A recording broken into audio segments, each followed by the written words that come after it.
अस्सलामुअलैकुम।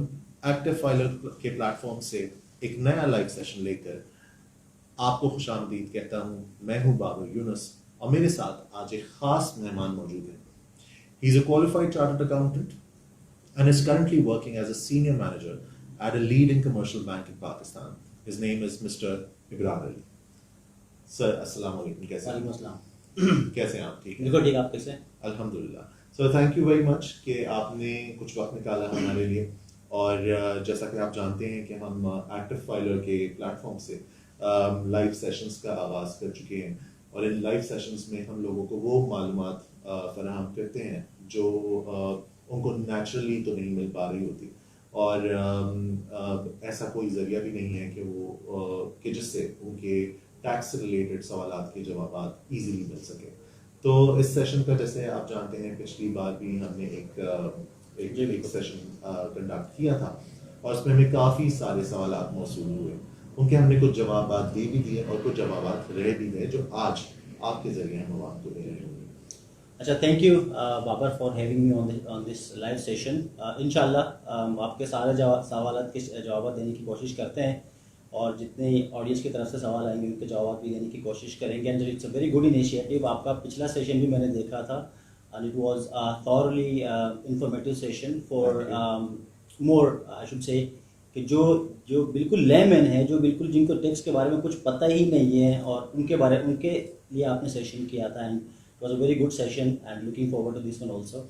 बिल्कुल, हमारी कोशिश यही है कि हम आम आवाम को वो तमाम इंफॉर्मेशन प्रोवाइड कर सकें जो उनके एक्सेस में नहीं होती है, यूजुअली नहीं होती है, ना टीवी पर बताई जा रही होती है, ना कोई और मीडिया है जो इन बातों को डिस्कस कर रहा होता है। सो इट्स इजी कि वो एक लाइव सेशन को ज्वाइन कर लें या कोई वीडियो देखकर हमसे वो सारी इंफॉर्मेशन ले सकें।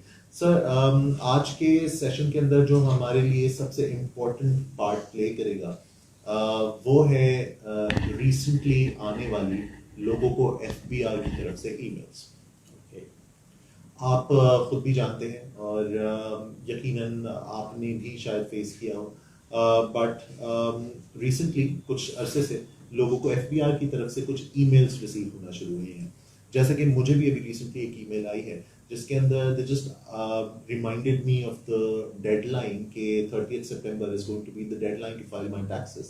और उन्होंने कुछ बेनिफिट्स बताए हैं कि आप बेनिफिट्स अवेल कर सकते हैं अगर आप अपने टैक्सेस टाइमली फाइल कर लेते हैं।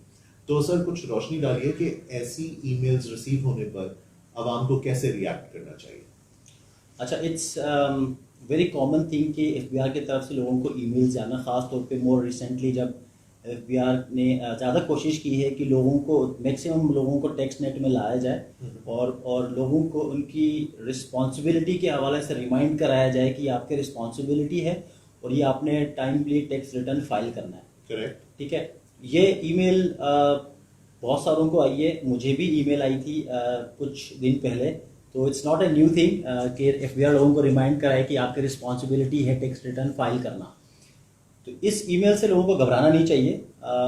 ये ईमेल का सिर्फ और सिर्फ ये मकसद है, आपको एफबीआर की तरफ से पिनलाइज करने के लिए ये ईमेल नहीं आई है। आपको सिर्फ और सिर्फ ये करना है कि आपने अपना एनटीएन अगर आपका नहीं बना हुआ पहले से, अपने एनटीएन बनाना है, आपके पास क्या एसेट्स हैं वो डिक्लेयर करने हैं in the form of wealth statement and income tax return, और आपने अपनी इनकम बतानी है पूरे साल की। And that's it. And then आप एक रिस्पॉन्सिबल सिटीजन बन सकते हैं। फिर आप इस ईमेल के अंदर जो आप जिसका आपने जिक्र किया उसमें अवेल बेनिफिट्स का भी जिक्र किया है एफबीआर ने खास तौर पर। तो बेनिफिट्स क्या हो सकते हैं? आई मीन बेनिफिट्स ये हो सकते हैं कि अगर आप इनकम टैक्स रिटर्न फाइलर बन जाएंगे, टैक्स फाइलर बन जाएंगे, या आप एटीएल के अंदर आज अपीयर हो जाएंगे। ATL is actually the active tax payer list, जो कि उन अफराद की और उन ऑर्गेनाइजेशंस की लिस्ट होती है जिन्होंने टैक्स रिटर्न फाइल किया होता है। ठीक है, उसमें अपीयर होते हैं तो आप टैक्स फाइलर हो जाते हैं। जब टैक्स फाइलर हो जाते हो तो आप काफ़ी सारे बेनिफिट्स अवेल कर सकते हैं। For example, bank account majority लोगों का होता है। ठीक है, सेविंग अकाउंट है, कहीं पे आपने टीडीआर रखवाया है या कहीं से आपको इस तरह से बैंक पे प्रॉफिट मिल रहा है। ठीक है, फॉर नॉर्मल नॉन फाइलर जिसने फाइलिंग नहीं की उनके लिए ये 30% है। 30% of the profit bank tax काटता है। ठीक है, और कोई फाइलर है उनके लिए 15% यानी 15% टैक्स काटता है बैंक। तो Okay. तकरीबन यहाँ पे आपका आधा 50%. आधा उसमें टैक्स का बेनिफिट हो गया। ठीक है, this is the most common benefit जो कि लोग अवेल कर सकते हैं जस्ट एक फाइलर बन के। ठीक है, Okay. दूसरा, लोग प्राइस बॉन्ड खरीदते हैं। हम्म, ठीक है, प्राइस बॉन्ड के ऊपर जो रिवॉर्ड जो प्राइस निकलती है, प्राइस के ऊपर जो स्टेट बैंक ऑफ पाकिस्तान है या जो ऑथराइज्ड बैंक्स हैं जहाँ जिसके थ्रू हम प्राइस को इनकेश कर सकते हैं, वहाँ से आपके ऊपर, अगर आप नॉन फाइलर हैं तो 30% आपके प्राइस से वो टैक्स काटेगा बैंक। ठीक है, आप फाइलर हैं तो 15% काटेगा। ये दूसरा बेनिफिट हो गया। आप कोई गाड़ी खरीद रहे हैं, आप कोई प्रॉपर्टी खरीद रहे हैं, तो इन सारे ट्रांजेक्शन्स पे, इन जैसे ट्रांजेक्शन्स पे और बहुत सारी ऐसी ट्रांजेक्शन्स हैं जिस पे आप इनकम टैक्स में आई मीन के जो टैक्स फाइलर है वो बेनिफिट ले सकता है bye paying reduced amount of tax, come tax पे करेगा। और जो नॉन फाइलर है ऑब्वियसली उनके लिए यहाँ पे टैक्स की अमाउंट ज़्यादा पे करनी होगी। तो ये उसके लिए एक डिसएडवांटेज है जो कि इसको एडवांटेज में कन्वर्ट कर सकता है by being a tax filer. So that's the benefits. उसके अलावा बहुत सारे बेनिफिट्स है, ज़्यादा टेक्निकलिटीज़ में हम नहीं जाएंगे। और इसकी डेडलाइन की भी बात की है आपने। जी हाँ, बिल्कुल 30th सितंबर मेंशन्ड है ईमेल के अंदर। तो is it going to be 30th September this time? क्या उसके ऊपर कुछ आगे पीछे डेट नहीं हो सकती? यस, जो 30 सितंबर की डेडलाइन जो मेंशन की है, हिस्टोरिकली पिछले गवर्नमेंट्स में भी और दिस गवर्नमेंट में भी होता ये रहा है कि दिस जो डेडलाइन है वो एक्सटेंड होती रही है। बिल्कुल। ठीक है, last year it was extended till 8th of December, and I should mention here that this deadline is only for individuals and AOPs.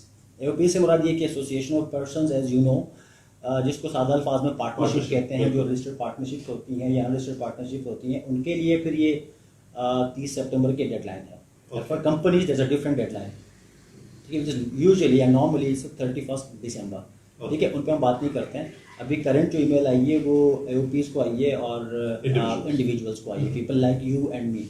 तो हम लोगों को ईमेल आई है। तो ये डेडलाइन के एक्सटेंशन की जो आपने बात की, एक्सटेंशन के हवाले से FBR ने अभी एक अनाउंसमेंट निकाली है। They have categorically mentioned it that there will be no extension this time around in the deadline.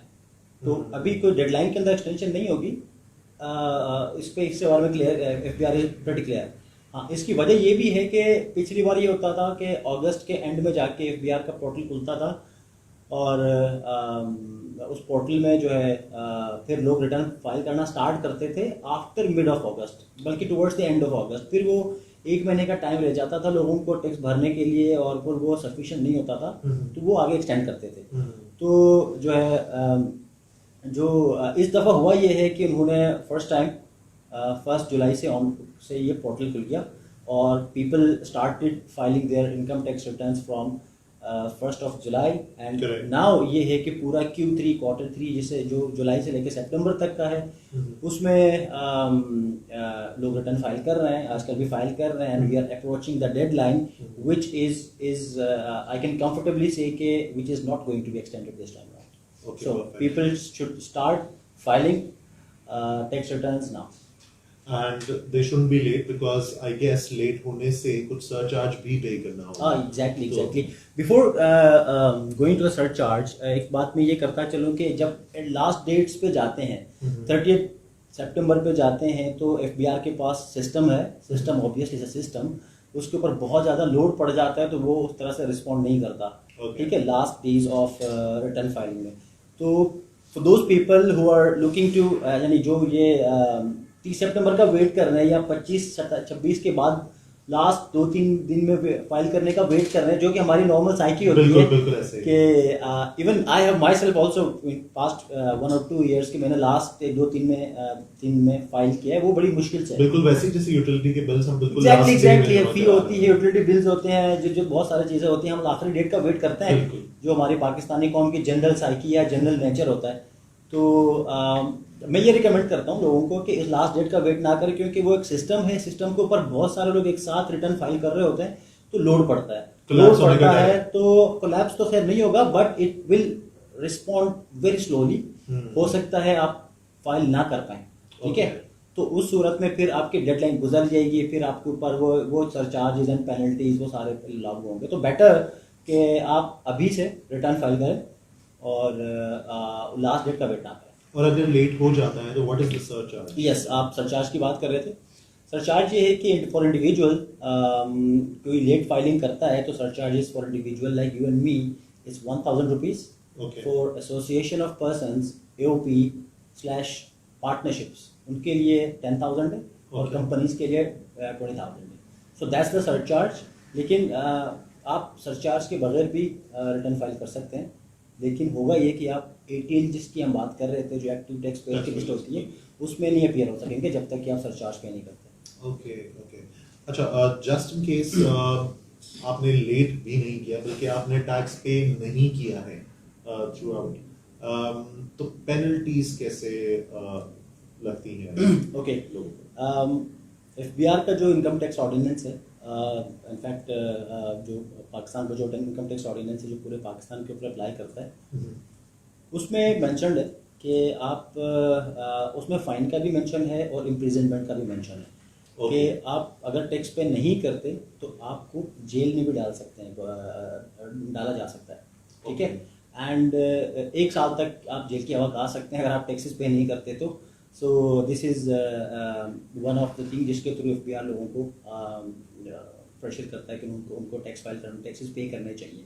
तो इम्प्रिजनमेंट अप टू 1 ईयर, 1 साल तक आप जेल की हवा खा सकते हैं। इसके अलावा अगर आप सैलरीड पर्सन हैं तो मिनिमम 5,000 पेनल्टी है और उसके ऊपर भी पेनल्टी जा सकती है, और उसकी एक कैलकुलेशन है कि 0.1% ऑफ द टैक्सेबल इनकम, जो कि आप जो टैक्स आपने पे करना है उसका 0.1% पर डे के हिसाब से कैलकुलेशन होती है, फिर वो 50% of the total tax income पर जाती है। तो ज़्यादा टेक्निकलिटी में मैं नहीं जाऊँगा, सीधा सीधा ये है कि आपको फाइन पड़ सकती है और आप इम्प्रिजनमेंट हो सकती है जब आप टैक्सेस पे नहीं करेंगे तो। सो इट्स सीरियस कि हमें टैक्सेस को या ईमेल्स को भी इग्नोर नहीं करना। Yes yes, we should, I mean हम में से अगर मैं एक रैशनली सोचूं उनको, तो गवर्नमेंट की एफबीआर की खास तौर पे ईमेल्स को हम कभी भी इग्नोर ना करें। लोग इग्नोर करते हैं और उनको फाइन्स पड़ चुकी हैं तो पास्ट में, ठीक है। तो एडवाइजेबल ये है कि लोग उसको सीरियसली ईमेल को लें और रिस्पॉन्सिबल सिटीजन बने, और फिर जो आपके जो टैक्स बनता है वो टैक्स पे करें, और जो आपके टैक्स रिटर्न जो आपने भरना है वो टैक्स रिटर्न भरें। अच्छा, इस बार इसमें एक और चीज़ मैं ऐड करूं कि टैक्स रिटर्न भरने का हरगिज़ ये मतलब नहीं है कि आपने टैक्स पे करना ही है। हाँ बिल्कुल, ठीक है, हो सकता है आपने किसी और जरिए के थ्रू गवर्नमेंट को टैक्स पे किया हो। फॉर एग्जाम्पल, आप मोबाइल यूज करते हैं, हर कोई यूज करता है, उसके आप इसी लोड डालते हैं, लोड कराते हैं, आपका अगर पोस्ट पे है तो बिल पे करते हैं, तो दोनों सूरतों में आप एक छोटा सा उसमें से पोर्शन आप गवर्नमेंट को एडवांस टैक्स की सूरत में पे कर रहे होते हैं। करेक्ट, ठीक है, वो आप क्लेम कर सकते हैं। ठीक है, एक छोटी सी एग्जांपल दे दी मैंने। ठीक है, इसी तरह से टैक्स क्रेडिट्स भी हैं। आपकी इंश्योरेंस पॉलिसी है, लाइफ इंश्योरेंस पॉलिसी, उसके ऊपर आपको एक टैक्स क्रेडिट मिल जाता है जो नॉर्मल लोगों की होती है। ठीक है, आपके 2020 तक ये भी था कि कैश ट्रांजैक्शन कोई करते हैं या तो आप फाइलर अगर नहीं है तो आपके ऊपर एक टैक्स कटता था। इवन के चेक्स क्लियर हो रहे हैं, आपके एक अमाउंट पे बड़ी अमाउंट पे चेक क्लियर हो रहा है, ठीक है, आप नॉन फाइलर हैं, उसमें एक बैंक्स के ऊपर ये वो था, रिक्वायरमेंट थी कि उन्होंने टैक्स डिडक्ट कराना है। ठीक है, तो ये वो सारे के सारे आप इनडायरेक्टली गवर्नमेंट को पे कर रहे हैं टैक्सेस। जहां पे एडवांस टैक्स आपने गवर्नमेंट को पे किया है, आप उसको एडजस्ट करेंगे। पहले एडजस्ट करने के बाद जो रिमेनिंग लायबिलिटी बनती है वो आप गवर्नमेंट को पे करेंगे, और अगर रिमेनिंग लायबिलिटी नहीं बनती, which might as well can happen कि आपकी रिमेनिंग लायबिलिटी ना बने, इनफैक्ट आपने पहले से ज्यादा पे किया हो, उस सूरत में ये होगा कि आपके पास रिफंड आ रहा होगा, आप गवर्नमेंट को कुछ नहीं पे करेंगे। ठीक है, तो ये एक उसमें वो होती है कि आपको टैक्स पे नहीं भी पे करना पड़ सकता है, पर फाइल जरूर करना है। फाइल टैक्स रिटर्न फाइल करना है। हो सकता है आपको टैक्स पे ना करना पड़े, हो सकता है आपको टैक्स पे करना पड़े, हो सकता है आप उसकी मिनिमम जो स्लैब हैं जो बने हुए हैं कि इस अमाउंट से ऊपर वाले के ऊपर टैक्स पे करना जरूरी है, हो सकता है उसके नीचे फॉल कर रहे हो, बिल्कुल, तब भी आपने कोई टैक्स पे नहीं करना, लेकिन आपके ऊपर लाजमी है कि आपने tax income tax return file करना है। तो this is one of the things. सही। एक और चीज ये है कि अगर आप सैलरीड पर्सन है, आप पहले से सैलरी पे कर रहे हैं, सैलरी के ऊपर टैक्स पे कर रहे हैं टू द एम्प्लॉयर, देन आपको इवन देन आपने टैक्स रिटर्न फाइल करना है। और टैक्स रिटर्न के साथ ऑब्वियसली आपने टैक्स पे किया होगा पहले, तो आपको दोबारा से टैक्स पे करने की जरूरत नहीं होगी। बट सिर्फ आपको टैक्स गवर्नमेंट को ये बताना होगा कि आपने जो है इतनी सैलरी थी, इतना टैक्स पहले से आपके एम्प्लॉयर ने आपकी बिहाफ पे गवर्नमेंट पे सबमिट कराया हुआ, और आपको कुछ एडिशनल टैक्स पे करने की जरूरत नहीं पड़ेगी। एंड सिर्फ इतना सा करके आप जो बेनिफिट्स की हम बात कर रहे थे पहले, वो सारे बेनिफिट्स अवेल कर सकते हैं। करेक्ट। मतलब सारा ये है कि हमें अपनी छोटी सी जिम्मेदारी है उससे पीछे नहीं हटना है। Exactly, जिम्मेदारी को पूरा करना है, और इन दी एंड हमें उस जिम्मेदारी का फायदा भी मिलना ही है। Exactly. तो जो रिलक्टेंस है और जो हम थोड़ा सा डरते हैं कि टैक्सेस के चक्रों में ना पड़े, या एफबीआर को कुछ पता ना चले हमारे पास क्या मौजूद है और हम कितना कमा रहे हैं और क्या, तो हम उससे बच नहीं सकते। जैसे कि आपने कहा कि ईमेल्स लोगों को रिसीव हो रही हैं, तो आई एम श्योर ये ईमेल्स किसी ना किसी डेटा के प्रोसेस करने के बाद ही रिसीव हो रही हैं। एग्जैक्टली। अगर तो देखें, सॉरी आपकी बात काटी मैंने, वो उसमें अगर मैं एफबीआर के साथ रजिस्टर्ड हूँ, मेरा एक एनटीएन बना हुआ, तो मैंने अपनी ईमेल, अपना सेल नंबर, अपना एड्रेस और अपनी इनकम की डिटेल्स खुद एफबीआर को दी हुई है, तो एफबीआर के लिए बहुत आसानी है कि मुझे ईमेल करे, ठीक है। इवन देन इसके अलावा भी कि बहुत सारे ऐसे लोगों को भी ईमेल्स गई हैं जिनको मैं पर्सनली भी जानता हूँ, जिनका एनटीएन ही नहीं बना हुआ, ओके, ठीक है। उन्होंने एफबीआर के सिस्टम में कभी अपनी डिटेल्स डाली ही नहीं, उन तक को ईमेल जा रही हैं एफबीआर की तरफ से। And how does FBR know कि फला बंदे की क्या इनकम है, exactly. क्या ईमेल है, क्या फोन नंबर, एसएमएस भी जाते हैं बाय द वे। तो उसमें होता ही है कि एफबीआर गवर्नमेंट इदारा है, आपने कोई प्रॉपर्टी खरीदी तो आपने अपने नाम पर ट्रांसफर करा लिया, किसी गवर्नमेंट इदारे में कराया होगा, ठीक है। आपने कोई गाड़ी खरीदी, गवर्नमेंट के पास आपके नाम पर ट्रांसफर हो गई, ठीक है। तो FBR can get the data from all these government organisations जहाँ पे आपने प्रॉपर्टी ली है, गाड़ी ली है। इवन आपके एनआईसी नंबर के ऊपर एनआईसी नंबर के ऊपर जो आपके सारे बैंक अकाउंट्स हैं, सारे का एक्सेस एनआईसी नंबर के ऊपर एफबीआर के पास जा सकता है। तो आपके बैंक अकाउंट में फ्लो आ रहा है, गाड़ी खरीदी है, प्रॉपर्टी खरीदी है, कहीं पे आपने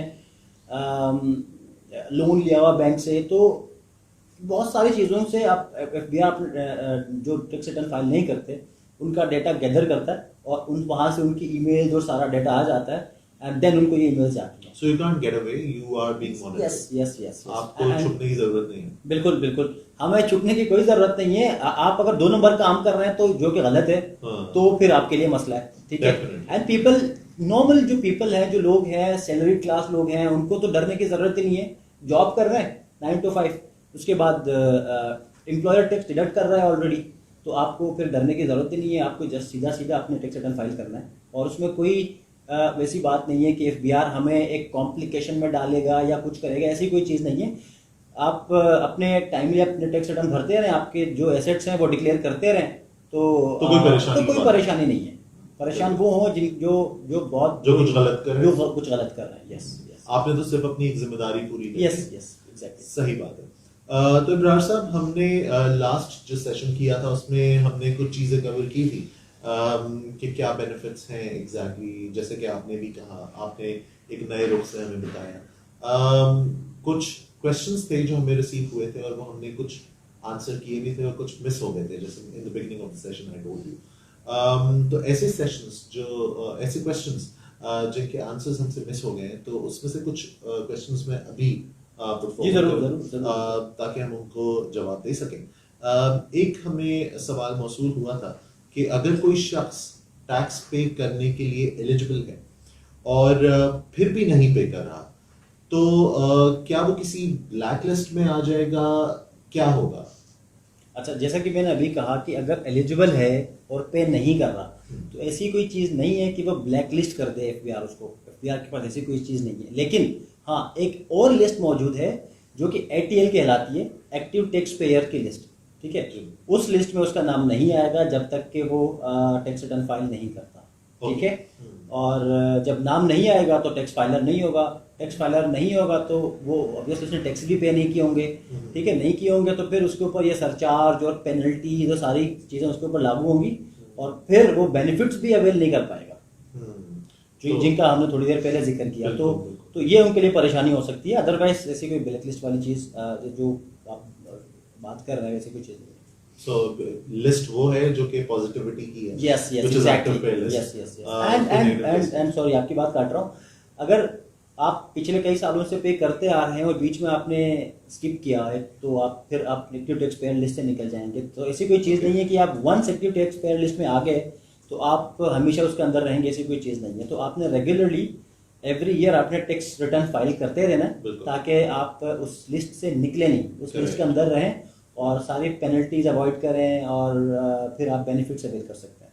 सही। और अगर कोई रेगुलरली टैक्सेस फाइल कर रहा है और फिर एक्टिव टैक्स पेयर लिस्ट में किसी रीजन की वजह से 1 साल लेट होने से या पेमेंट ना करने से वो एक्टिव पेयर लिस्ट से बाहर आ जाता है तो क्या उस पर भी कोई सरचार्ज, कोई पेनल्टीज, कोई किसी किस्म का कोई इशू होता है? उसमें ऐसा है कि अगर कोई नहीं पे कर रहा, आई मीन कि कोई 1 साल बीच में मिस हो गया, किसी ने 2019 तक फॉर एग्जांपल टैक्स रिटर्न भर लिया, ठीक है, 2020 का नहीं भरा, अभी हम 2020 का भर रहे हैं, तो 1 साल का मसला है। वो 1 साल का मसला इस तरह से हल होगा कि आप उसका साल का रिटर्न भरेंगे, उनको अव्वल तो नोटिस दिया होगा FBR की तरफ से, ठीक है, लाजमी रिसीव होगा। हाँ, most of the cases notice दिया होगा और वो इनके आयरिस के अकाउंट के अंदर होगा, ठीक है, और ऑनलाइन जो इनका आयरिस का अकाउंट होता है, जो FBR का पोर्टल है जिस पे लॉगिन करके हम अपने टैक्सेस भरते हैं, अपने टैक्स रिटर्न फाइल करते हैं,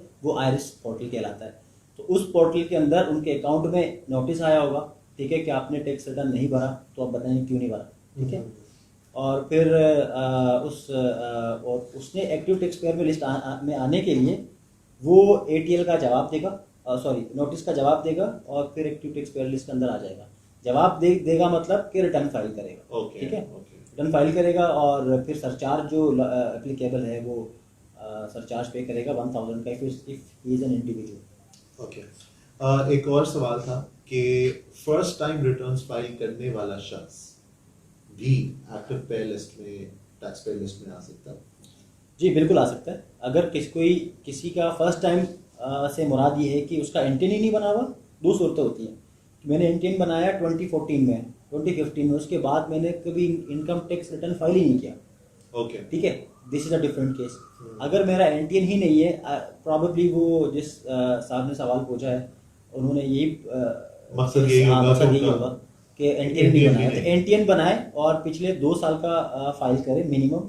अगर उससे पीछे जा सकता है तो वो जाना चाहता है तो जा सकता है, पिछले 10 साल का भी, 2014 ऑनवर्ड्स भी, आई मीन 7-8 साल का भी भर सकता है वो, ठीक है। अच्छा। जब से ऑनलाइन पोर्टल अप हुआ है BR का, 2014 ऑनवर्ड्स वो कर सकता है। और लेकिन मिनिमम उनको ATL में आने के लिए 2020 + 21 इन 2 का उनको टैक्स रिटर्न फाइल करना होगा। और 2021 की क्योंकि लेट सबमिशन हो रही है, वो एक 1000 का सरचार्ज उनको पे करना होगा। इन दैट केस वो ATL में आ जाएगी। यस, उसके बाद ATL में आ जाएगा। सही। तो इब्रार साहब चलते हैं कुछ करंट सवालों की तरफ जो कि हमें रिसीव हो रहे हैं। इस्लाम साहब पूछ रहे हैं, do we have to pay the tax even if we are out of the country in case I own some properties over there? अच्छा, अगर कोई ऐसा है कि अगर उसकी पाकिस्तान सोर्स इनकम है, कोई प्रॉपर्टी है और पाकिस्तान सोर्स इनकम होगी और ऑब्वियसली रेंट आउट की भी होंगी, तो then he'll have to pay the taxes. He'll have to pay. He'll have to pay the taxes. Yes, Pakistan source income है और वो देखिए इसमें एक नॉन रेजिडेंट की डेफिनेशन आ जाती है और this is a case of a non resident. अगर वो बाहर ही रहता है तो 183 डेज से ज़्यादा के लिए बाहर है, जो कि इस साल डेफिनेशन चेंज हुई है रेजिडेंट की, पूरे साल में 183 डेज से ज़्यादा के लिए वो बाहर है तो दैट्स नॉन रेजिडेंट। और फिर पाकिस्तान प्रॉपर्टी से कोई इनकम आ रही तो पाकिस्तान सोर्स इनकम होगी, in that case he'll have to pay the taxes and file the tax return. Okay, तो प्रोसीजर उनको वही फॉलो करना होगा जो कि यहाँ पे रेजिडेंट्स को फॉलो करना पड़ता है? Yes. It's going to be the same. Yes. Since everything is online now. Yes, बिल्कुल। ठीक है। अच्छा जी, नईम साहब पूछ रहे हैं, I am a freelancer. Should I file my tax returns? Is a freelancer, probably वो कुछ फ्रीलांसिंग जॉब करते होंगे या कुछ ऐसा काम ऑनलाइन काम करते होंगे मे बी, तो क्या उन्हें भी टैक्स फाइल करना जरूरी है? देखिए पाकिस्तान में अभी जो फ्रीलांसर हो या कोई और जॉब करता हो, even if is resident in Pakistan and living in Pakistan and earning income by whatever source, he is required, उसके लिए लाजिम है कि वो अपना इनकम टैक्स रिटर्न फाइल करे. So the answer is yes. Okay, mister Khadim Raza का सवाल है कि सर एनटीएन क्या चीज है और इसके बारे में बताएं प्लीज. तो ये वैसे बड़ा जरूरी सवाल है. यस, एनटीएन देखिए एक थोड़ा मिसकॉन्सेप्शन ये है कि मैं एनटीएन, पहले तो ये बात करता हूँ कि एनटीएन है क्या चीज़. एनटीएन नॉर्मली आप एफबीआर के साथ रजिस्टर्ड होते हैं तो आपको एक नंबर अलॉट हो जाता है जो नॉर्मली आपका एनआईसी नंबर होता है, ठीक है, वही आपका एनटीएन होता है. आपने अगर एफबीआर के साथ रजिस्टर्ड नहीं है तो आपके पास ऑल्दो एनआईसी नंबर है but you do not have an NTN, ठीक है, तो वो एनटीएन नहीं है. तो रजिस्टर्ड होने से, जो कि ऑनलाइन प्रोसेस है, जो कि हार्डली 5 to 10 मिनट्स प्रोसेस, वो आप एनटीएन बना देते हैं और आपका वही आइडेंटिफिकेशन नंबर होता है. उसी के साथ आपके फ्यूचर में जितने टैक्स रिटर्न फाइल करेंगे हर जगह वही एनटीएन नंबर यूज़ हो रहा होगा. एक मिसकॉन्सेप्शन है, लोग मुझसे भी पूछते हैं और वैसे भी लोगों में मिसकॉन्सेप्शन है कि एनटीएन बनाने से क्या मैं फाइलर बन जाता हूँ, क्या मैं फाइलर हूँ जब एनटीएन बन गया तो the answer is no, because it's just an NTN. सिर्फ एनटीएन है जो कि आपका एक आइडेंटिफिकेशन, आप रजिस्टर्ड हो गए बस एफबीआर के साथ, आपने टैक्स रिटर्न अलग से फाइल करना है, ठीक है. तो टैक्स रिटर्न अलग चीज़ है, एनटीएन अलग चीज़ है. तो इनकम टैक्स रिटर्न जब आप फाइल करेंगे उसके बाद ही आप फाइलर कहलाएंगे, एनटीएन बनाने से फाइलर नहीं कहलाएंगे. करेक्ट. ओके, अब्दुल वहाब साहब का सवाल है, do you help to register business for tax filing? I think ये सवाल तो एक्टिव फाइलर के लिए, तो इसका जवाब अब्दुल वहाब साहब आप देखते रहिए, हम आपको इसका जवाब जरूर देंगे. इस सेशन को देखिएगा, एंड में एक्टिव फाइलर से रिलेटेड जो सवाल आते हैं उनको हम बिल्कुल केटर कर रहे होंगे. इब्रार साहब, अभी आपने जिक्र किया था फ्रीलांसर्स की भी हम बात कर रहे थे कि वो कैसे अपने टैक्सेस फाइल करें, क्या उनके लिए ज़रूरी है या नहीं. ऐसे ही कुछ खवातीन हैं जो घरों से बिजनेस कर रही होती हैं. दे नॉट लाइक, वो कोई प्रॉपर सोल प्रोप्राइटरशिप बिजनेस नहीं होता. We can not call it a company, we can not call it a big business. छोटा सा अगर होम बेस्ड कोई बिजनेस कर रही, कोई ऑनलाइन शॉप चला रही है, but she is earning enough, वो उस ब्रैकेट में आ रही है. वो ब्रैकेट भी बाय द वे आप जरा उसे बताइए कि वो क्या है. अगर वो उस ब्रैकेट में फॉल कर रही हैं तो she also has to file her taxes. पहले तो ब्रैकेट की बात करते हैं. जो सैलरी क्लास के लिए जो ब्रैकेट है, मिनिमम जो लेवल है जिसके ऊपर अगर जाएंगे तो आपने टैक्सेस पे करने हैं, वो है 6 लाख. पूरे साल की अगर सैलरी आपकी इंक्लूडिंग बोनसेस एंड एवरीथिंग, आपकी सैलरी अगर 6 लाख से ऊपर एक्सीड कर जाती है, जो कि 50,000 रफली पर महीने बनती है, तो आपको फिर टैक्सेस पे करने हैं. और 6 लाख से ऊपर की अमाउंट पे 5% है और फिर आगे जाके स्लेब चेंज होते रहेंगे उस हिसाब से. और नॉन सैलरी क्लास के लिए ये है कि 4 लाख की लिमिट है. 4 लाख तक वो अगर पूरे साल में जिनकी इनकम है वो उनको टैक्सेस पे नहीं करने. अगर वो खातून जिसका आप जिक्र कर रहे थे वो कि अपना बिजनेस है और वो नॉन सैलरी क्लास में आती है क्योंकि अपना बिजनेस है, तो वो 4 लाख अगर पूरे साल में अर्न करती है तो दैन उनके ऊपर ये रिक्वायरमेंट होती है कि वो अपने टैक्सेस पे करें. क्योंकि नॉर्मली देखा ही जाता है कि फोकस भी हमेशा सैलरीड लोगों के ऊपर या फिर businesses in terms of partnerships या इन टर्म्स ऑफ कंपनीज होता है in order to file their taxes. लेकिन कभी ये कहा नहीं जाता कि ऐसी खवातीन या ऐसे लोग जो कि घरों से काम कर रहे हैं और इतना माशाल्लाह अर्न कर रहे हैं कि वो अपनी ये रिस्पॉन्सिबिलिटी पूरी कर सकें, तो उनकी भी ऑब्वियसली एक रिक्वायरमेंट है कि वो टैक्सेस पे करें. And yes, the answer is that they also can. तो जो खवातीन हमें देख रही हैं जो कि छोटे मोटे बिजनेस में ही क्यों नहीं इन्वॉल्व हो, वो भी अपने टैक्सेस फाइल कर सकती हैं और बेनिफिट्स जो कहे हैं उनसे फ़ायदा उठा सकती हैं. अच्छा जी, ये तो थे कुछ सवालात आज के लिए. जनरली आप क्या बताना चाहेंगे वो लोग जो कि हमें देख रहे हैं इस वक्त, ईमेल्स पे ही हम अगर वापस आते हैं कि कुछ ऐसी ईमेल्स जो कि खुदा न खास्ता थ्रेटनिंग है, या कोई ऐसी ईमेल है कि जिसको देखकर आप ये नहीं गेस कर सकते कि ये सिर्फ आपको रिमाइंडर कॉल है टू फाइल योर टैक्सेस, तो उस पर वो कैसे रिएक्ट करें? बिकॉज ये तो हमने देख लिया कि it's highly important that everybody has to file their taxes whoever is eligible, but ऐसे लोग जो उनका कोई ताल्लुक नहीं है टैक्स पे करने से, वो एलिजिबल नहीं भी है, उनके पास कोई ऐसी ईमेल आ जाती है जिससे वो डर जाते हैं, या वो हमारे होता है ना कि अगर हम थोड़ा सा भी घबरा जाएं तो हम शायद उसको फिर शेयर नहीं करते हैं आगे और फिर बताते नहीं है किसी को, तो क्या करना चाहिए, कैसे रिएक्शन हो हमारा? एक्चुअली ये नॉर्मली थ्रेटनिंग तो मैं नहीं कहूँगा इस ईमेल को। Most of the emails are from FBR are, जो कि रिमाइंड कराती हैं हमें, जैसे कि आपने खुद कहा कि डेडलाइन करीब आ गई है, या फिर आपने फला ट्रांजैक्शन की है उसके ऊपर आपने टैक्स नहीं भरा, तो वो हो सकता है आपने पहले भरा होगा बट वो आपने इनकम टैक्स रिटर्न के अंदर डाल के शो करना है। ठीक है, बहुत सारे केसेस ऐसे हैं जहाँ आपने टैक्सेस पे नहीं करने होते, जब जस्ट आपने FBR को या गवर्नमेंट को शो करना होता है कि दीज द ट्रांजैक्शंस वेयर मैंने इतना इतना टैक्स पे किया और इतना ट्रांजैक्शन में इतना अर्न किया है। सो यही चीज़ होती है। तो FBR की थ्रेटनिंग ईमेल नहीं आती लोगों को, रिमाइंड कराने की ईमेल आ जाती है, लोग उसको थ्रेटनिंग ले लेते हैं and that should not be the case, क्योंकि दैट्स रिमाइंडर एंड लोग उसको सीरियसली लें, थ्रेटनिंग ना लें बट सीरियसली लेके उसको उसके ऊपर अमल करें और अपने टैक्सेस को फाइल करें। सो ये है, क्योंकि देखें उसमें हमने पेनल्टीज की बात की, इम्प्रिजनमेंट तक हो सकती है पेनल्टी उसमें जाके जब टैक्सेस पे नहीं करते, तो इम्प्रिजनमेंट भी है, फाइन भी है, आपके ऊपर सरचार्जेस भी हैं। क्यों हम बिलावजह, अगर हम कोई गलत काम नहीं कर रहे तो बिलावजह हम अपने आप को एक्सपोज क्यों करें कि हम इम्प्रिजन्ड भी हों, हमें फाइन पे करना पड़े, हमें सरचार्ज पे करना पड़े, और हमारे पास जो कि अवेलेबल बेनिफिट्स हैं उनको हम अवेल ना करें, तो हम क्यों इस सिचुएशन में अपने आप को डालें? तो ज़रूरी ये है कि हम इस सिचुएशन से अपने आप को अवॉइड करें और अपने टैक्सेस को, टैक्स रिटर्न को फाइल करें, और फिर हमारे पास ये FBR की ईमेल जो कुछ लोगों के लिए परसीवेबली परेशानी का बायस बन सकती हैं, तो उनसे भी बचा जा सकता है। बिल्कुल। तो इन दी एंड हम ये मैसेज देंगे कि ईमेल कैसी भी आए उससे घबराना नहीं है। अगर आपको कोई इशू लाहक है with respect to your taxes, तो आप डेफिनेटली कंसल्ट कर सकते हैं किसी से, इंस्टेड ऑफ आप सिर्फ परेशान हो और उसके ऊपर परेशानी का इजहार करें।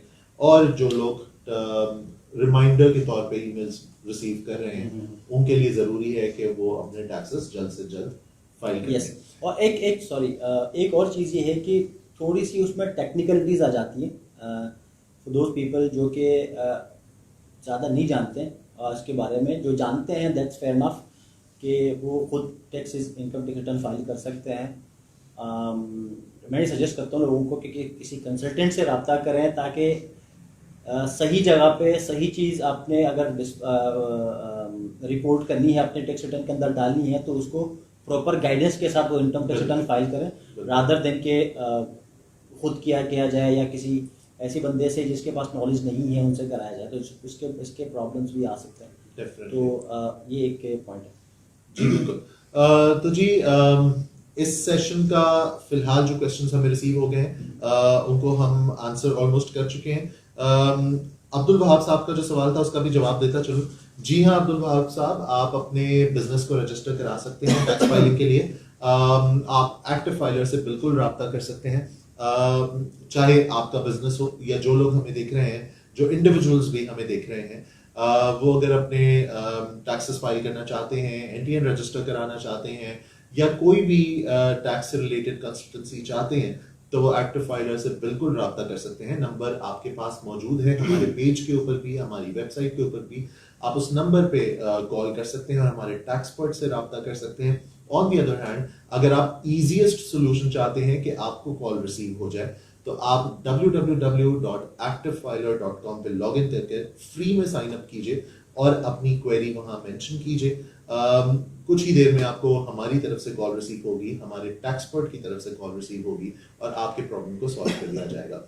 आज के सेशन का हम इख्तिताम यहाँ पर करते हैं, और जो कुछ सवालात रह गए होंगे उनके जवाबात हम इंशाल्लाह नेक्स्ट सेशन में आपको जरूर देंगे। वो लोग जो आज हमें देख रहे हैं और अपने सवालात के अभी भी जवाबात के मुंतजिर हैं, वो अगले सेशन में हमें ज्वाइन कर उन तमाम जवाबात से फायदा उठा सकते हैं। तो इंशाल्लाह फिर मुलाकात होगी। आपका बहुत बहुत शुक्रिया इमरान Thank you, साहब, बहुत अपना बहुत कीमती शुक्रिया। वक्त हमें देने के लिए और वो सारी इंफॉर्मेशन देने के लिए जिसके लिए लोग ऑब्वियसली वेट कर रहे थे। फिर मुलाकात होगी, तब तक के लिए अल्लाह हाफिज।